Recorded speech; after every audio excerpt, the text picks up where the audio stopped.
Hey everybody, how you doing? Hi, everyone. This is me, Jason Van Dyke. And me, Eric Diamond. Vice Nice. versa. Switch Al- that. Alternate timelines. So yeah, we've been on a little bit of a hiatus for the last couple weeks, mainly because well, you had some events, right? I did. The Supreme Council biennial session was here in town last weekend. So there were lots of people from around the country out to visit who I haven't seen in a long time. And so I went and had shenanigans with them. It was a lot of fun. It was a really, really good time. Plus, went and saw the opening session of the Supreme Council on Monday morning. That was really cool. So it was fun. It was very, very nice. There was some big news from that session. Sovereign Grand Oh, Commander oh, do tell. Sovereign Grand Commander Ronald Seal was reelected for a 2-year term as Grand Commander, but immediately announced it will be his last 2-year term. He will retire at the end of this 2-year term. Hopefully, he has made his plans clear that he'd like James Cole, past Grand Master of Virginia and current SGIG in Virginia, and Deputy Grand Commander, would like to see him elected.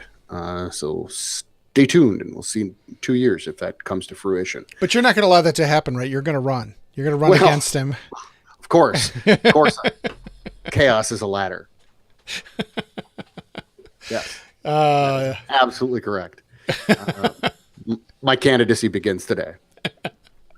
Send your votes, well, folks. I'm going to vote for you twice because Thank I you. live in Chicago, Excellent, excellent. and I got a whole Vote, lot of dead people who are just lining up. Yeah, no. vote early, vote often. That's good.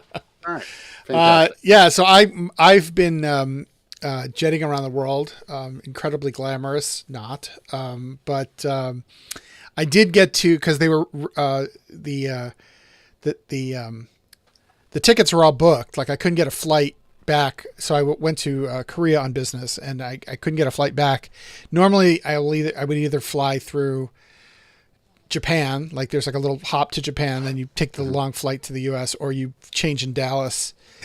And all of those flights were booked, so that left my choices of Beijing or London. And having done the Beijing one, I had a rather expensive lighter confiscated and was jostled and treated badly. And not to mention the fact that the air is visible, like you can actually see the air, and it's like Probably can taste it as well. you can taste it. Yeah, you can smell it. You can you can digest it.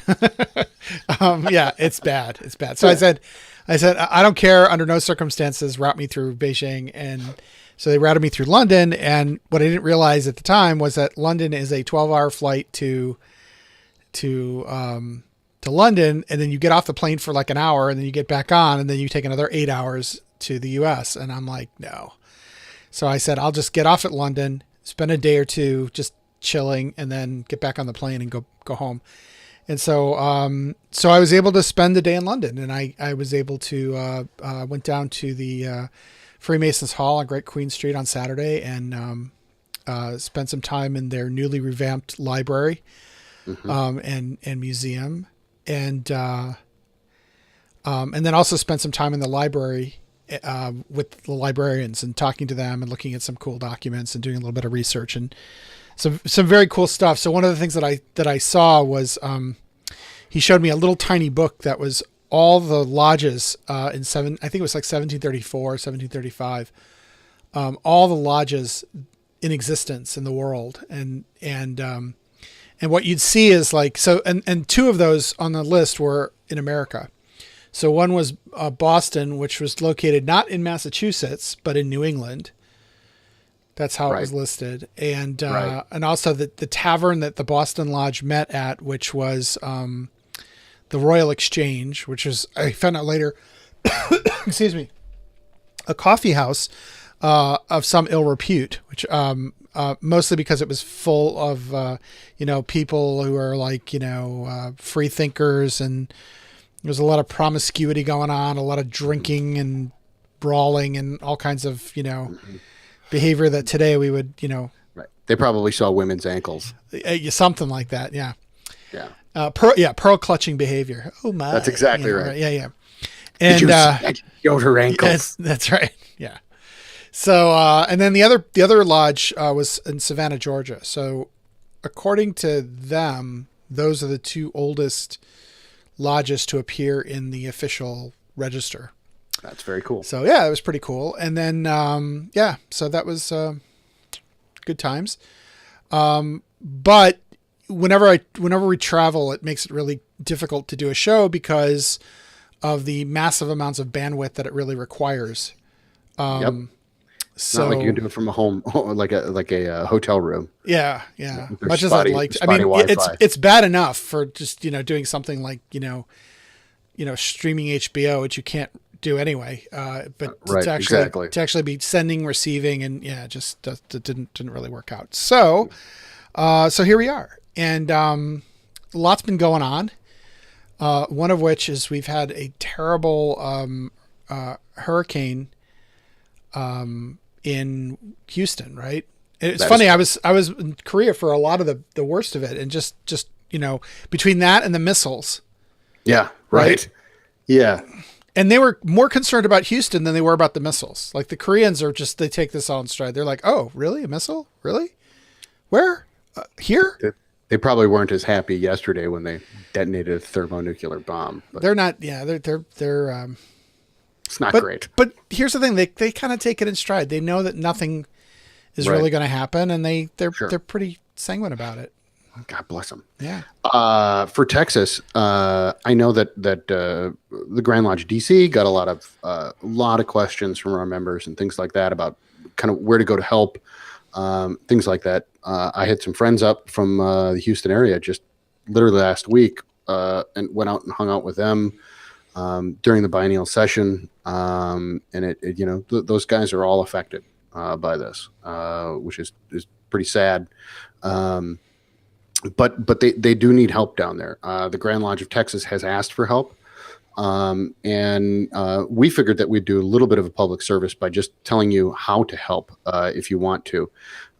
We would caution you to give your money to good, reputable places to give your money, that your money is actually going to make it to the ground and actually help people, rather than to pay exorbitant salaries for executives. And probably the best one to do Masonically would be through the MSA, the Masonic Service Association.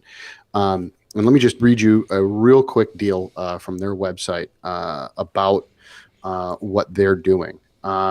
The Grand Lodge of Texas has requested disaster appeal to assist their many brethren who have been injured and who have received extensive damage to their homes from Hurricane Harvey. Donations can be made by check or online at msana.com. Again, msana.com. Masonic Service Association, North America. And then it goes on to say this, which is really, really great. Any donations received by MSA and designated for Texas will be collected and forwarded to that jurisdiction. Thank you for your concern. We were asked if any of your donation to disaster appeal is deducted by MSA for administrative expense, say 10%. The answer is no. All expenses, charges by PayPal, bookkeeping, cost of thank you letters, everything is absorbed by MSA in its operating budget. The entire gross donation will be sent to the affected jurisdiction. That's the way it's always been and the way it always will be. That's incredible. And it's exactly the type of thing that you're looking for if you want to help with disaster assistance. This is a good cause, and you should exercise your Masonic charity if you can. To the length of your cable toe. Correct. And I want to point out something else too, because I remember when Hurricane Katrina hit, there were a lot of appeals that we got in our lodge, just from people who were like, I am a master Mason and I'm really in trouble and blah, blah, blah. And there was really no way to verify it. And so passwords and handshakes and things notwithstanding, there's a lot of, scammery that goes on when there's a an event like this. And what's nice is that everything that the MSA does is done through the Grand Lodge. So they will mount a campaign once the Grand Lodge in that jurisdiction says, "Hey, we need help down here," and then the MSA kind of swings into action. So this is going to go from MSA to the Grand Lodges, from the Grand Lodges to the individual lodges, and then out to the people who need that aid. And so that this is a really great way if you unless you have a someone who's like a member of your lodge or a family member or something like that, where you know them, you've sat in lodge with them, you've vouched for them. This is the best way to help Brother Masons. And we have, there's a whole contingent of people that I see every year at Masonic Week that are from Houston, and the ones that I've heard back from are safe, but some have suffered from damage in their homes, and they're going to be okay. But man, there's a lot of Masons down there that could use some help. So please make a donation. 100% agreed. Yep. All right. On to Masonic things, podcast things. Yeah. So the topic tonight is sort of I sort of started and Eric has rounded out. I was thinking recently about the idea of trust, and specifically how it works with secrecy, and just trying to put my head around that and what it really means, and how important it is to us. And so I guess to start it off, how I started thinking about this stuff was that I started thinking about, what's secret? And because we a lot of times we're really blasé about, we don't have secrets really. We've got modes of recognition, things like that. But I think that is a little dismissive, because what really it is secrecy is trust. It's a tangible way to show somebody that they can trust you. And trust is really important. Secrecy, fine, whatever, but trust is really important. So I started thinking about it, and really our secrets, they're nominal. They're small secrets, but they're really, really important because they show someone that they can have trust between two men. And then that trust becomes really important when you're using it in lodge to do the things that, we've talked about on this show before. Citizenship and Masonry, just last time we were together. You have to have a lot of trust in your lodge in order to have a free and open conversation with people. Something that, while it's respectfully done, it's respectfully approached, is a conversation that is a free flow of ideas, where there's room to make mistakes, and those mistakes can be corrected in a respectful way on both sides. And that doesn't happen without trust. Without trust, mistakes become offenses, and corrections become nitpicking. And that's what you're trying to avoid. So really, trust is super, super important. So I wanted to talk a little bit about how kind of we build that trust, and then what is that, what's the tangible benefits of it, right? So I guess my first question to Eric, how do you see trust in your lodge? Like, how do you see it built? Because it doesn't happen immediately, right? No, it doesn't happen immediately. And furthermore, so there's something, as I, when you mentioned this, I had half an hour or so to do some research, and I started looking into trust, and I wanted to know, really what is trust? Like, how do you, right? I mean, trust is a feeling, right? But what's driving that feeling? And it turns out that there's some biochemistry that's involved in trust, right? And so trust, there's a biochemical, a neurochemical that is responsible for much of what we experience as trust. And it's a chemical called oxytocin, right? So oxytocin is that sort of warm, lovey feeling that you have to other people. Like it's, when you, when you see a puppy and you're like, oh, the puppy, like that oxytocin is responsible for that, It's also the, it also plays a role in in sex of all things. Like after orgasm, there's this rush of oxytocin, and that's why people grow closer. Is Hmm. in the deed, doing the deed. So oxytocin plays this really important role in trust. And what's interesting is that oxytocin happens when we're in the same room, when we're in presence, and it's much rarer. It's much harder to elicit that oxytocin feeling, right, remotely. So when you show people Yeah. pictures, right, Yeah. Makes sense. right, there's much less oxytocin that's present, that's in play, than when you actually see somebody face to face. And so that's an important part, I think, of how we develop trust in lodge, and that is by showing up, Yeah. right? I agree with that. Showing up. Absolutely. It's going through those experiences, like there are guys in my lodge, right? There's a certain Hmm. level of trust that, I mean, and it's funny, there's like tiers of trust in Freemasonry, right? The Sure. first tier is, are you a brother or not? Right? Right. Hmm. So given, the fact that the guy's a brother, I'm going to trust him a little bit more than just some guy off the street. Then there's, Right. is he a member of my lodge? Right? Hmm. That would, supposedly ratchet up the level of trust. Then the question is he a person that that I'm friends with, spent time with? And then probably the most inner circle are the people that I went through my degrees with. Hmm. That cadre of that generational cadre that I go through. Like there's a group of guys that I'm close to in Masonry that, some of them have kind of drifted away because of life circumstances, but I still feel really close to them. Sure. Whereas they're, newer guys in lodge that I don't know as well, because I haven't really spent a lot of time with them, that I don't know as well, so I don't trust as well. But it's not a bad thing. It's just sort of an intensity kind of thing. Right. Absolutely. And I think that I think it's really, really interesting because it does take a long time to build that, and it's a really, really personal thing to do with someone, is to build that trust, and it's based on action. Well, or in this case, inaction. Right. Do you keep your secret? Do you show me and prove to me I can trust you?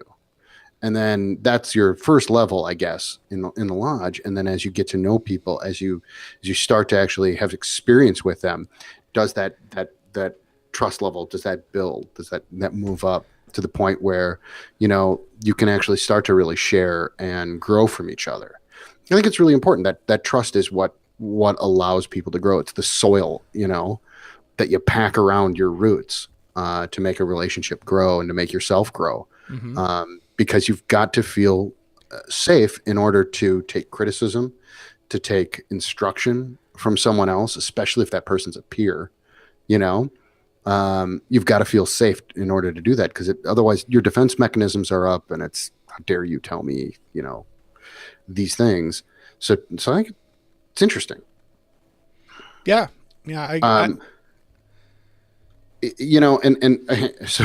So Chris Ruley just commented, building trust, learning to let go as a PM and be there to support, not lead.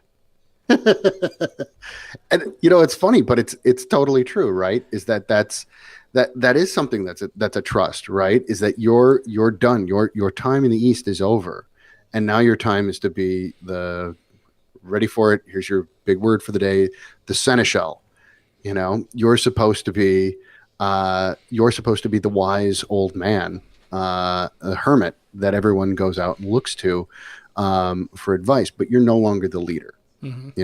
You're not out in front. You're not pushing the lodge forward. You're there to support and to offer wise counsel when it's sought. And that takes a lot of trust, especially as a past master. So personally, in my feeling, I'm a past master of a lodge that I founded.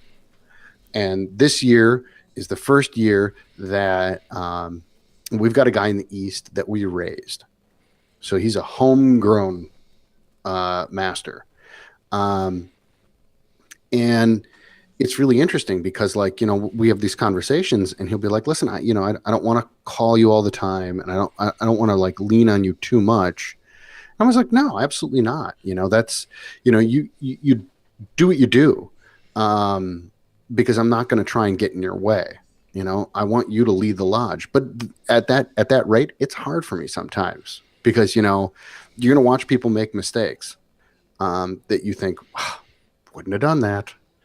But, that's sometimes people have to make their own mistakes. And sometimes those mistakes lead to even better things than if they wouldn't have made them. Right. So, it is trust. I have to trust him. I have to step back and go, I trust it. It's going to go and everything's going to be just fine. So totally. Yeah, we hope. Well, yeah, right. Yeah. But no, you bring up something interesting, which is the type of trust that is letting go, right? Versus the type of trust that is, in other words, there's like an active and a passive trust, right? And then 100%. I was thinking about it, and I thought, there's really two kinds of trust, right? There's the kind of trust that is where you trust another party because you rely on that other party. You have to trust them, Sure. right? So in other words, we trust that, that our allies are not plotting against us because we have to trust them. We have to rely on them. They rely on us for the same reason, right? We trust that the economy works. Yeah, we trust the economy works. We trust that our money's good. We trust Correct. that, there are those kinds because of we have to. Because we have to. It's mutually. There's like a mutuality to it where, for example, there has to be trust in the workplace, which is, it's always like really funny when I see, and our office does this a lot where, the IT gets more and more draconian. And it's like, and I understand why, Sure. people are hacking and, stuff like that.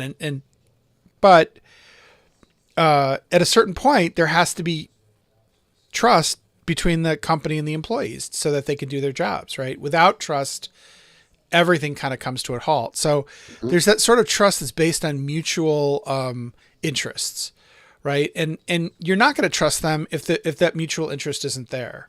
Right? Like if I know that you don't need the money, right? The money that I'm paying you is not, I'm not going to necessarily trust you, right? Cause you have no skin in the game. You know what I mean? So that's kind of a trust that you can verify. You can, Sure. It's based on mutual interest. The other kind of trust is really about, it's sort of principle-based trust. Yeah. Right. Like I'm, that it's sort of like that George Washington, I chopped down the cherry tree. Father, I cannot tell a lie. Right. Right. He knows he's going to get the crap beaten out of him for chopping the cherry tree down, yet he still does it. Why? Because he's adhering to a higher principle. And that's principle-based trust. And that's really kind of where Masonic trust mostly lives. And I agree with that. And I think the problem is that we confuse one for the other, right? So there's the kind of trust that you get because you show up to lodge, these guys, they're your friends, right? That's trust based on mutual interests, right? I have to trust them because, maybe I need somebody to watch my kid for, a couple of days while I'm traveling, or I need somebody to help me, dry out my home after a flood, or whatever. Like that's based on mutual mutual relationships, and there's that like sort of mutuality trust. But then there's the trust that's based on principle, and that's the trust that all all you guys are going to go write a check after the show to the MSA. Right. And I trust that you're all going to do that. And why do I trust that? Because I believe in the principles of Masonry, and I believe that you believe in the principles of Masonry. And that's what's driving you to do that. Right. And that's trust based on a principle. Right. Yeah. 100%. I think that, it's important. It's important to have that principle based trust, because that's what's most valuable. I think, because there isn't a lot of it in this world. And I think it's bring up a really interesting point, is that it's the kind of trust that you can only get in person. I think that's really interesting, because, if you're online, if I'm, the guy says, hey, I'm, a Mason from XYZ, hey, tell me what lodges to visit. I mean, even something like that. Like let's take away like, hey, I'm in need. I need money. Just, hey, I need a someone to vouch for me when I get to DC. Mm-hmm. I think that's really, really, really hard to do, until you actually meet someone, until you actually, shake someone's hand. So I think that's a really interesting concept. I got to think about that more because that's really interesting to me. Yeah. So here's another kind of a, killer question. Mm-hmm. If Masons adhere to this sort of principle-based trust, mm-hmm. then why do we need penalties? God, that's a good question. So, I was always told that obviously the penalties are symbolic, right? Yeah, right. Of course they are. And I think that's probably why, right? Is that those penalties are symbolic, not only in an esoteric way, which they are, but that they are also symbolic of you putting skin in the game. You can't play poker unless you pay the ante, and that's the ante. Your giving of yourself as proof that you can be trusted. It's not just, hey, take me blindly. I'm gonna promise. Right. No, we make you promise. On a holy book, we make you promise with a penalty. So I think that like that's where that symbolism comes in, I guess. Is that it is it's your ante. You're not walking away. You're coming to the table and you're paying to get in. Yeah. So I would think that's it. And again, that's aside from, I think that there's a lot of esotericism in the penalties of the degree of the. Yeah, but that but we're not touching that. Well, no. It's not that. It's just that to me, the esoteric aspects of it mm-hmm. come after the fact, right? There's a reason that those penalties are in there. That is, I don't know. Explain that more. Okay. So when you think about a symbol, right? A symbol has the signifier, right? Which is the thing itself, right? The penalty itself. And then the thing that the denotata, which is the thing that it symbolizes, right? That's what semioticians call it, the denotata. And this is one of the issues that I often have with esotericism is that you can draw what are called correspondences. You can say, well, this is somehow relates to this, somehow it relates to this. And you can kind of create this web of symbolism that has all these sort of ideas locked up in them that are somewhat related. But that doesn't really tell you what the reason is, right? It tells you, it's sort of meta descriptive. I know I'm using this like really large language here, but there's all this description around it, right? That gives you a sense of it, but it doesn't really tell you like the purpose of it. And so what I realized is that is going down a path. Like when I thought about this, I thought about like what it really is doing is establishing honor. It's establishing the point of honor. And I'm reading a book right now. I'm about halfway through it, but it's really, really interesting. And it's called The History of Honor. And I just thought, like, what is honor? Because like, it was something that like George Washington obsessed over his entire life. Lots of people have. And and today, just look at, the codes of chivalry. You go back to ancient Japan and the Bushido and yeah. And, absolutely. And today, like you look at something like, Trump or what's going on in Congress or what's going on in like with Martin Shkreli and you realize like there's no honor anymore. Like what happened to honor, right? So here's what's interesting about honor. Honor comes out of a very simple idea. And then this is going to really surprise you, I think. A lot of you guys.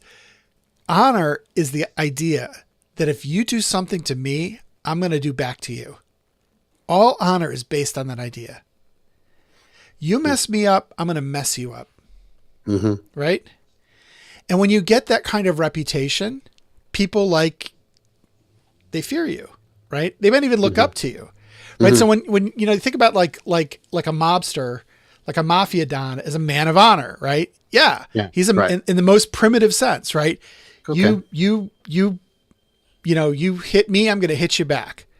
Right. Right. And that's the basis of honor. And so what then happens is like, now you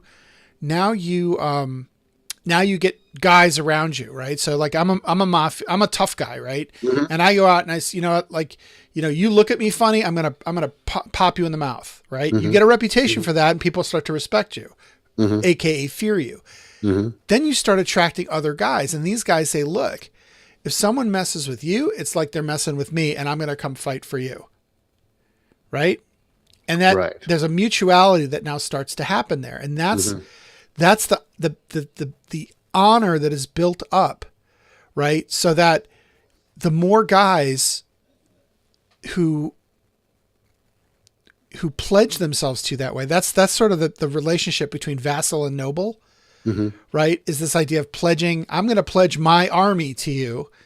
Right. And fight for you. And so the guy at the top of that pyramid, he's the king. He's the head guy, right? He has the most honor. Right. Right. I always thought that honor, in its basic premise, was that that there was a reason that someone wouldn't use their power. Right. It's not that they would use the power, but honor itself is the idea that I could kick your ass, but I'm not going to, because I'm a good guy and I'd rather not. Right. See what I'm saying? Yeah. Right? And so I do. It's the absence of action. Even though action is the easier course, the honor was not the easy way. Honor was the difficult way. It was the way of violence is a last resort. Action is a last resort. Men of honor were able to set those things aside. They didn't have to, whip it out and measure, because they were men of honor. Men of honor don't need to do that, because violence hurts everybody. So you know what I'm saying? So but that's how I always thought. You're just being a liberal mamby-pamby, right? And no. Here's why. No, I'm kidding. But here's why I say this. Yeah. And let me give you an example of it. Right, is in ancient Japan, I mean, they were also obsessed with honor. They called it bushido, and it was the way of the samurai, and it was how a samurai who was the vassal behaved at all times. And that they were completely and totally they were subservient to their master, and that was it. That was their whole life. Their life goal was to die in glorious battle for their master. Exactly. But what's interesting about that is that the samurai also were then in charge of their own vassals, who were, the regular old folk in the fishing village, right? And their honor demanded that, they had to make choices. If someone in the fishing village didn't bow low enough to you as you walked by, were you going to stop and cut their head off? Yes. Or were you going to do something else? Right? No, but they were free to do that. They were absolutely free to do that. And in fact, they were oftentimes expected to do that because that's what it demanded. That's what the situation demanded. Exactly. Was a quick, painless, and perfect death. Exactly. But here's the thing: is that having trouble reconciling this, aren't we? I am. But here's the thing: is that on the field, they would literally collect heads. So if they went into battle, that was their whole thing. Is that's how they figured out who won and who lost. Is they literally counted the heads at the end of the day, and he who had the most heads won. Mm-hmm. That's what the history books recorded. Like there was a win in that column because it was 12 heads to 8. Yeah. And so there are times where they don't, and they talk about it. There are samurai who had written about, these epic battles, and the battles end with, meh, stalemate. I'm good with this. You fought well. All right. Yeah. Because the demands of honor were being met. Right? That's exactly what it was, Exactly right? That was right. honor. Honor was, you came to the battle, you fought well. I'm not going to kill you. You're not going to kill me. We're just going to walk away from this and just say, I respect you. Yeah. Nothing was solved at Right. all. Right. Yeah. And they were fine with that. Yeah. So what happens is, so now you've got this honor culture, right? Which goes back to earliest times, right? And then you have the Greeks who start to mix the idea of virtue into honor, right? So it's not just about killing people, right? They start to, I could, but I'm not gonna. yeah. They start looking at things like that, right? And then the Greeks always and look so for virtue. And what the Greeks gave us was sort of this idea that a person who is of a high rank is in possession of all these virtues that we would expect of somebody in that high rank, right? And so that's why. Right. All right, so that's why like a big part of the country is having such a hard time with Trump, right? Is that right. Trump does not possess these characteristics, yet he's president of the United States.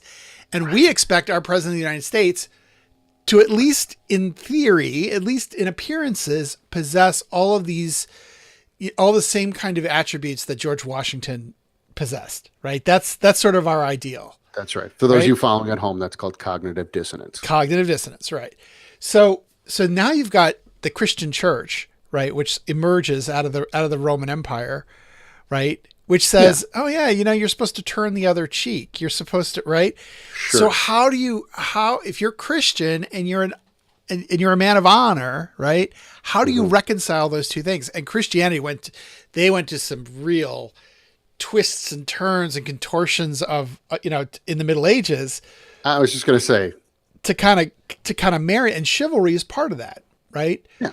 Because chivalry demands, the idea of honor is that chivalry demands that, that when, for example, when you do breach trust, like if you're a vassal of somebody and you don't send your army when needed, the consequences are pretty dire, right? Sure. They'll take your head and replace you with somebody, like who will do it. Right. And there's no unemployment insurance there, right? That's right. Cowardice is not rewarded. It's not rewarded, right? So there was honor culture kind of continued in that vein all the way through the 18th century, where we have guys like Hamilton fighting duels, even though he doesn't really want to. He just feels like he has to, because if he doesn't, then he's going to get this reputation of being like a coward, right? So it's honor is even driving people there, and so honor really changes in the Victorian era. Right. And this is what, what's happening is like, you've got this concept, that's based on violence, and how do you transform it into a gentle society? Right. And the Victorians came close to that. There's this thing I'll quote from the book.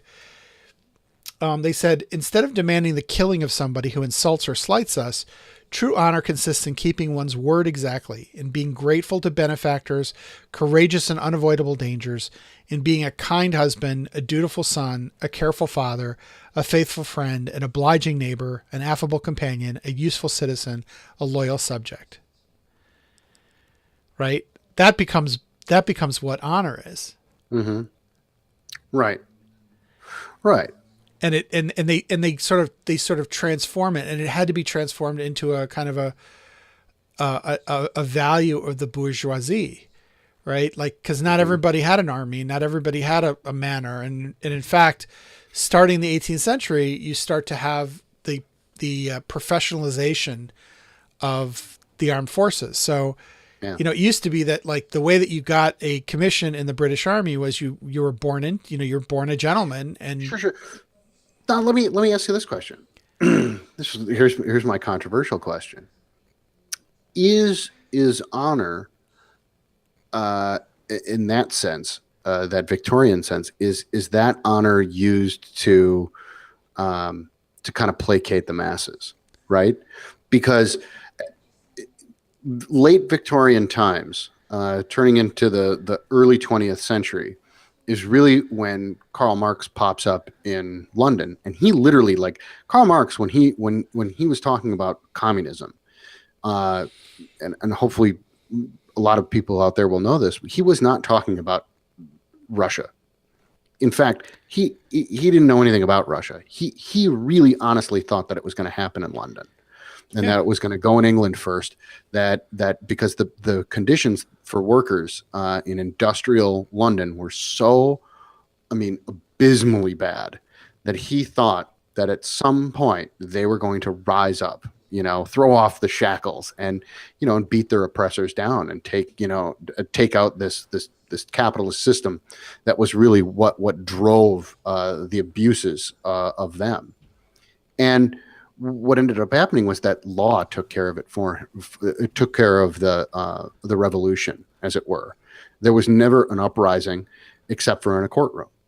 Well, that's not entirely true. So that's not entirely true, but there were incidents, right? And so what right? And so here's what happens in those types of incidents: you have incredible violence on the part of the police because someone has to teach them a lesson, right? Right. In other words, it's not forced because they're rioting and they're doing damage to property. There's a principle involved, and that's honor, right? That's honor rearing its head.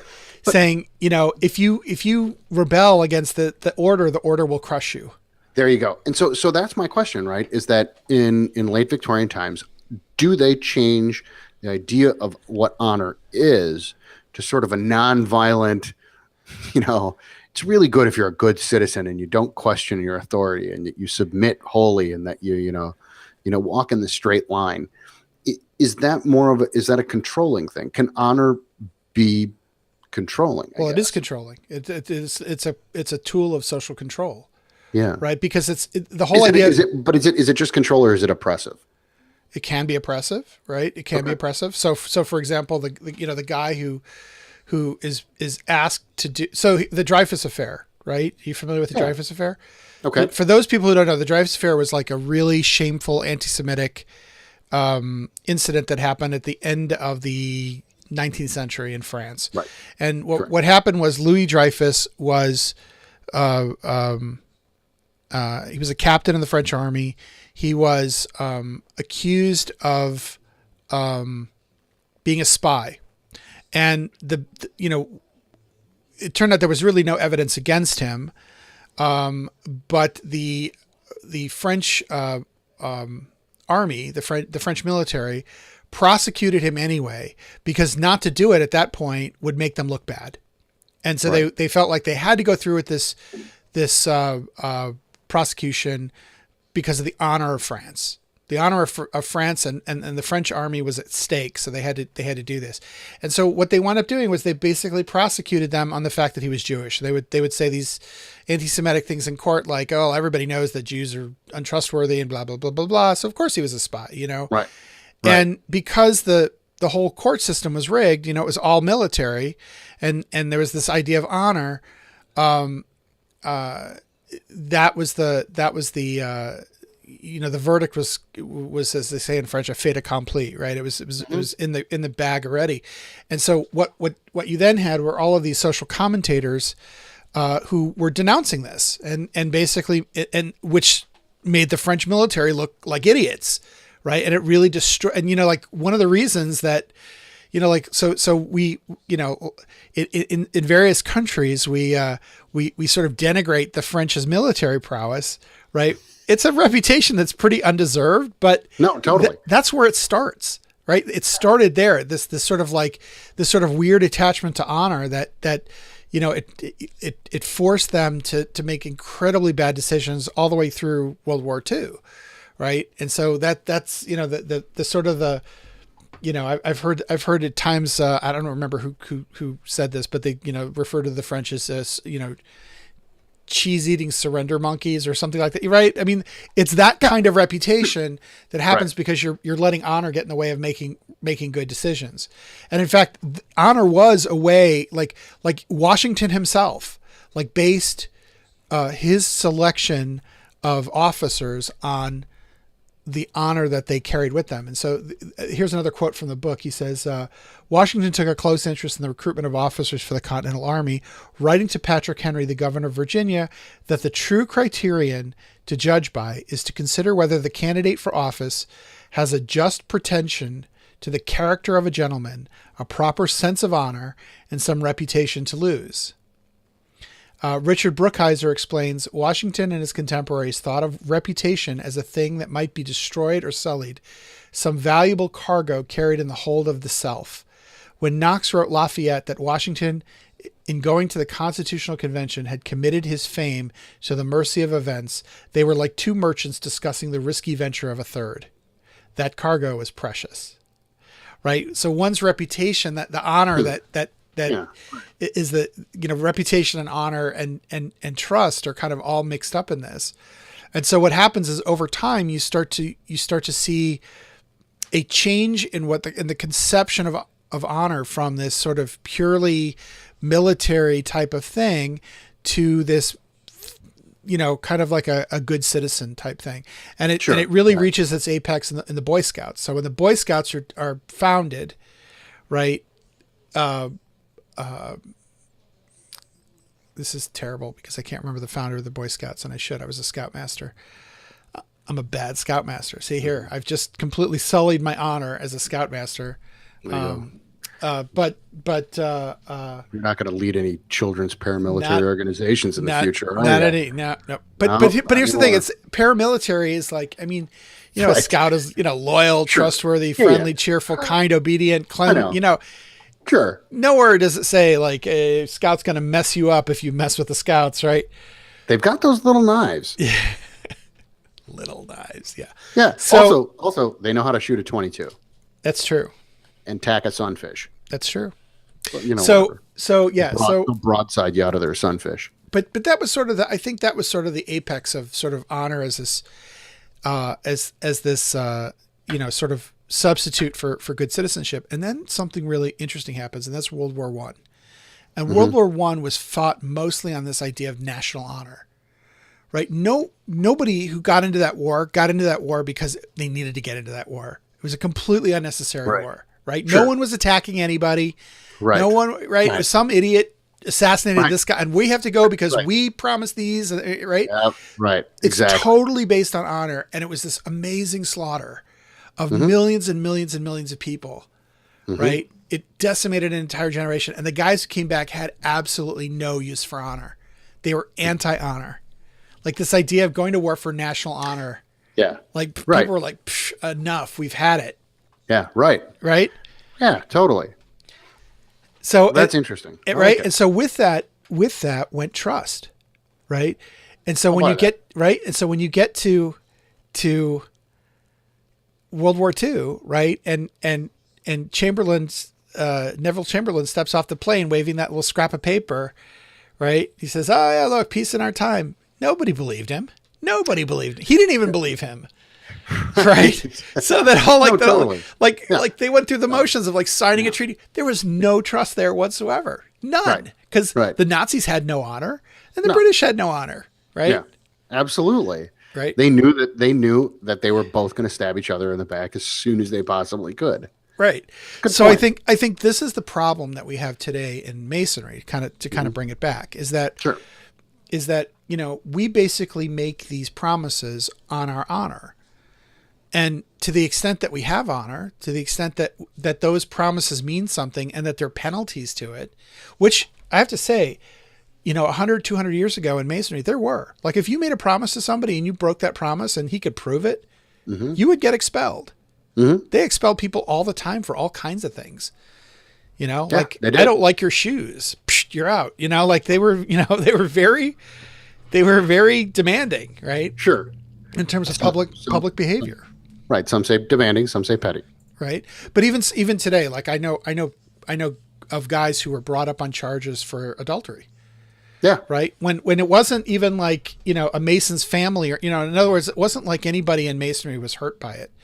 But just the fact that there was a guy who made a promise and he broke that promise and, a public promise and he broke it and we know about it means that we felt the need to bring this guy up on charges and either suspend or expel him.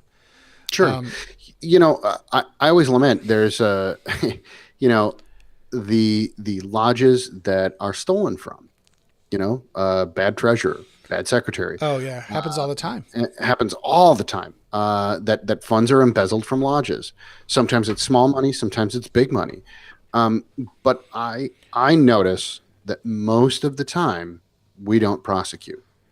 Not only do we not take it into a court of law, we will quietly usher them out of the craft, and that's that. Right. And why do we do that? And that's the honor thing, right? That's our promise to each other. And the problem there is that I think that that's self-defeating, right? You've just shot yourself in the foot to make a point. And it's an ugly point that literally not just did nobody win, but everybody lost. And not only that, but it the problem, I think the reason that happens is because it's sort of a demonstration that Freemasonry doesn't work. Right. It doesn't make good men better. And in fact, there are cases when it actually takes good men and makes them bad men. I agree. And it's a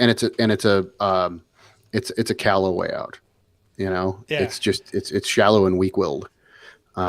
It's terrible. You've literally snatched victory from the jaws of defeat, or no, the other way around. You've snatched defeat from the jaws of victory. Yeah. Because what you've done is that not only have you taken the harm that's financially happened to you, but you've also taken that broken trust and shown and proven, hey, that's all right.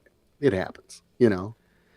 Our penalties don't mean anything. Right. Those penalties, those are there for a reason, and while we're not going to go out and cut you, what should happen though is that they should be prosecuted, that there should be real punishment for that kind of stuff.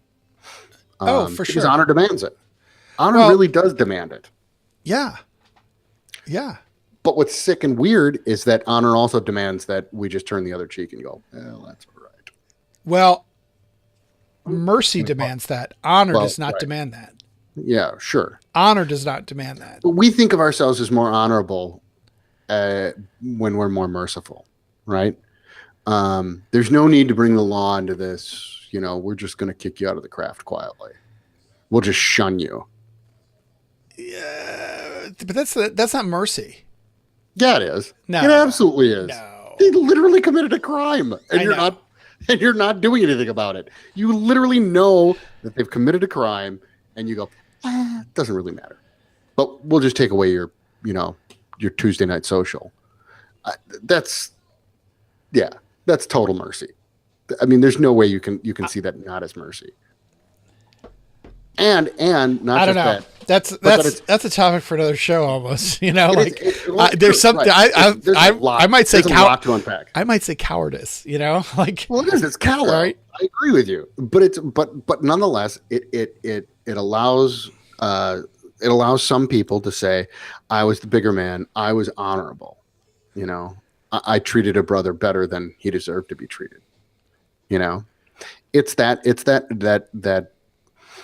I would fit it into the Victorian idea of honor, right? Is that, you're supposed to turn the other cheek. It's that New Testament Christian. Just saying. Yeah. I agree. It's a bigger topic than we've got time for. But I'm just putting it out there. Yeah. I feel like unless honor breaks down when honor can't be enforced. Yeah, I agree with right? that. Oh, totally. Right. That's why if you're in the mafia, right, and you break that code of omerta, they gotta kill you. It's like I might love you. You might be my son-in-law, and I might be like really, like there's so many like mob movies that are sort of based on this. It's like I really don't want to kill you, but I gotta kill you because if I don't kill you, right, it was you, Fredo. Yeah, right. If I don't do it, if I don't take this, the honor means absolutely nothing.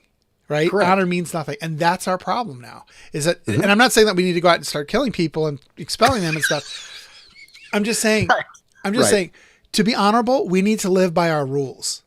We need to live by our rules. Right. That's right. And that like, and this kind of goes to like all the stuff that's going on in like Arkansas and Tennessee and right. So when you do things that are not in to the code of Grand Lodge, right? So in other words, if your Grand Lodge's code says, you know what, to get expelled, you have to have a Masonic trial. and you do like a kangaroo court Masonic trial where we're like, well, we're going to hold it on the other side of the state. So there's no possible way this guy can attend, and you do stuff like that. You undermine trust. You undermine the trust in the institution.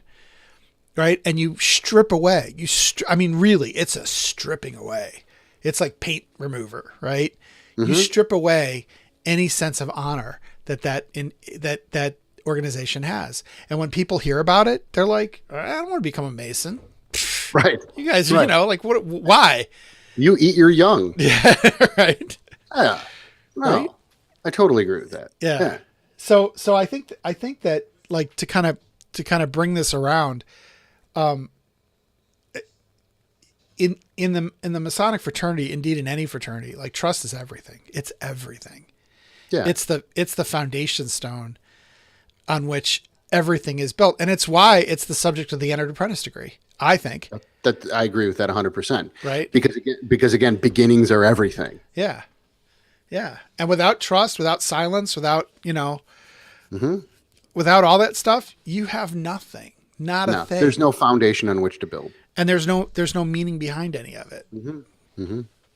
So, I think, this is a I would love to have, we should do a show like this, like every quarter or something, just to kind of revisit it. Because it's so important. And it is. And I don't think as a fraternity, we're really addressing it. Like, like in other words, we look at like why we're declining, why our membership numbers decline. And there's all kinds of reasons, and there's all kinds of things that we look at, but we really need to look at the basics. And the first basic is trust.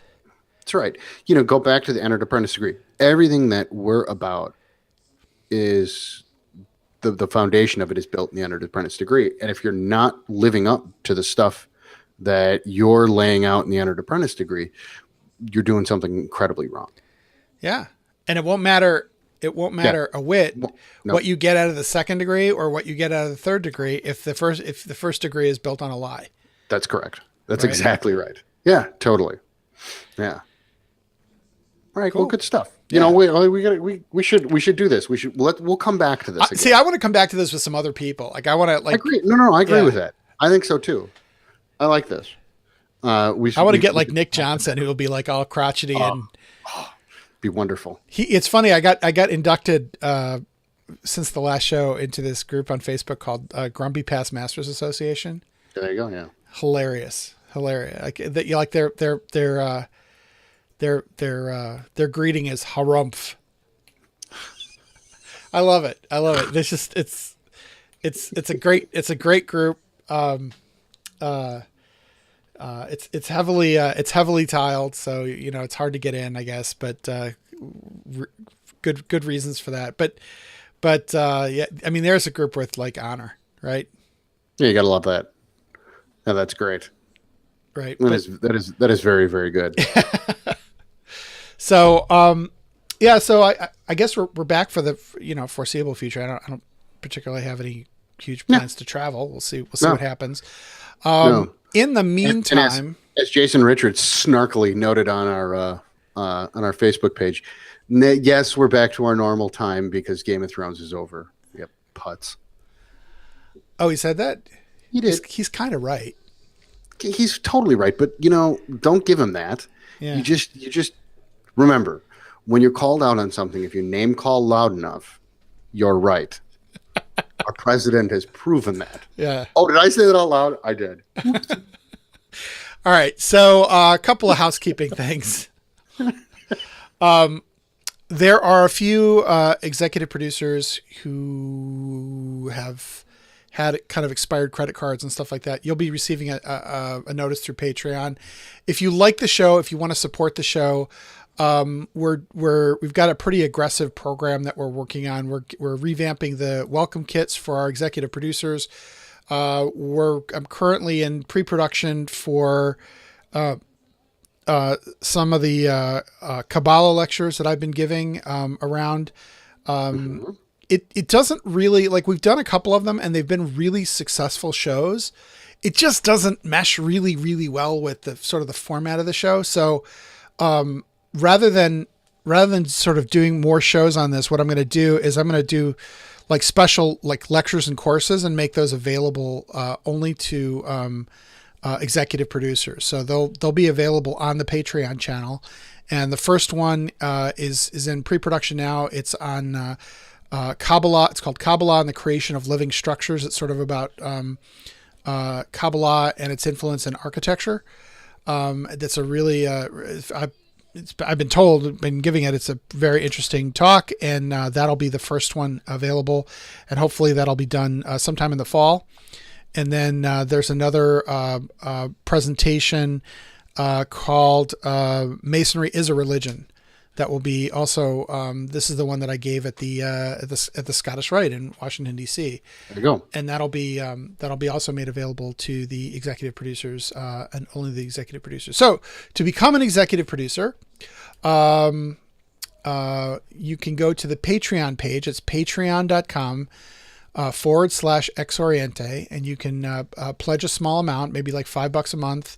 And what that pays for is these things that we're doing. It pays for the bandwidth. This requires a lot of bandwidth every month to do video. And it also pays for, the equipment that we need to do it, both remotely and here in the studio. We don't make any profit off of this. This is not a money-making enterprise. Every cent that we get from you guys goes to pay the expenses of the show. And should there be any left over, the rest of it goes to Masonic charities and places like the MSA. So, like I said, we're revamping the executive producer program now. Life demands have made it hard for me to kind of fulfill some of that stuff, and some of you guys have de-pledged because of what you perceived as like a lack of follow through, and I'm totally honor demands that I totally cop to this, and I'm copping to it, and I apologize for it, and we're gonna fix it. So please support us if you can. If you can't support us, please definitely make a donation to the MSA to help our brethren in Houston. And that's about it. By the way, if you're interested in having either of us or both of us speak at an event, we're happy to do it. We just need our expenses covered and enough lead time to kind of make things right with our spouses and our places of employ and things like that. So just hit us up. You can reach us at xoriente@gmail.com, or you can leave a message on our Facebook page at facebook.com/X-Oriente. Thank you so much. Thanks again to our executive producers, and thank you guys who tune into the live stream. We love you guys showing up every week, and we like your comments, and we want to hear what you guys think. So we love all of you except for Jason Richards. I love Jason Richards. All right, fine. Yeah. All right. Jason Richards. Sorry. Okay. All right. Take care, everybody. Till next time. Bye, everybody. Thanks.